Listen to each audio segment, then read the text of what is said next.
So, where did I leave off? Oh yeah, I had 0 complications for the past 3 years. Just a cold here and there, but nothing major. Until this January, I caught pneumonia, which triggered rejection. Sad.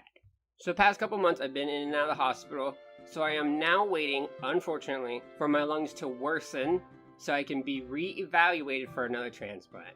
So what happened after that, you may be asking yourself? Well boy, let me tell you. So when I released that video last year, at that point I was still relatively normal. The only symptom I had was that my stamina was lower than usual and it was a little harder to breathe. Nonetheless, I was still able to get around, play Pokemon Go, animate, draw, whatever, yada yada yada. But I wasn't kidding when I said I had to wait for my lungs to get worse in order to be put on the transplant list. Except this time was much worse than the first.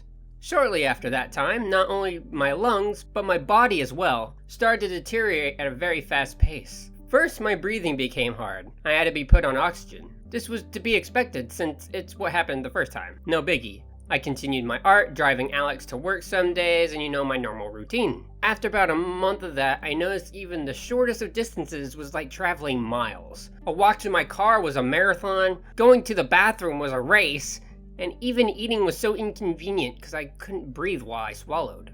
During that stage, Pikapedia and Mary Moo came to visit me. I was using a wheelchair at this point and was sick most of the time, unfortunately. They didn't get to do much except to watch me wither away for a weekend. Sorry about that, guys. About 2 weeks later, I was a vegetable.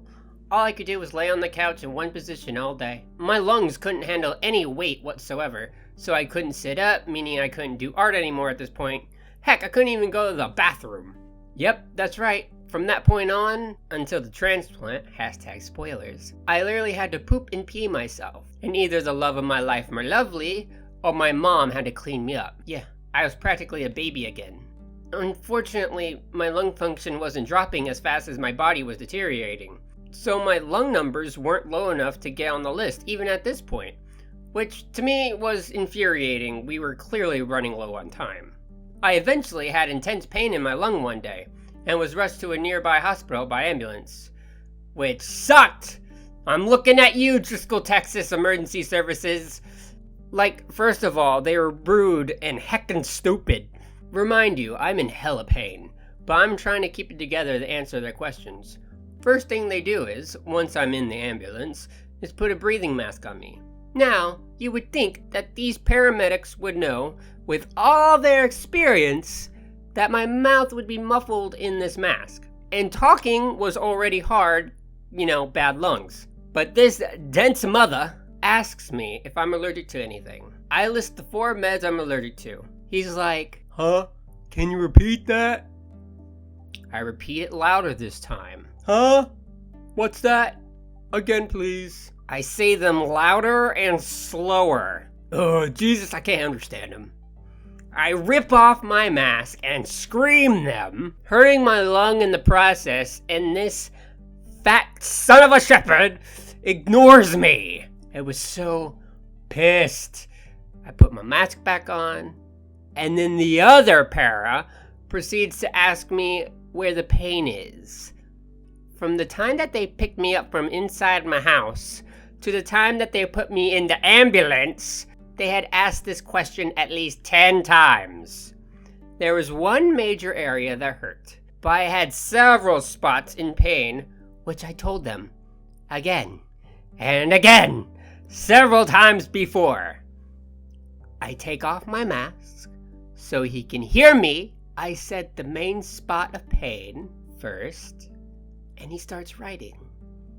Then I started pointing out the other side and said, here too. And he's like, wait, you said the pain was on the other side. Are you lying? I cold stare him and yell, my boy, really? This dank took offense to my sass. It might have been because I said boy and he was black, I don't know. But to be honest, I said it because I was watching a lot of Dashie at the time, and he says that a lot, and whoops. The guy was pretty much like, nah, screw you, and went to the front of the damn ambulance. Like, I am in serious freaking pain here, guys. I'm slowly dying, and you gonna do me like that? Screw your department! Let's not forget, it's over 100 degrees outside at this point. The AC in this emergency van sucked! And the guy was a sucky driver and literally hit every damn bump. Anyway, I finally got to the hospital, and they pretty much just put me in another ambulance with pain meds and shipped me to Houston, which is where my transplant team was. From this point on, I don't remember much because I was on pain meds most of the time, and I was dying pretty fast. So they just wanted to keep me comfortable. I was put on the list at this time though, and after about 2 weeks of pretty much saying, this is it, I'm gonna die, by some miracle, a pair of lungs became available. And although this was great news, I was so weak they weren't sure I was gonna make it regardless. And to be honest, the story is just getting started.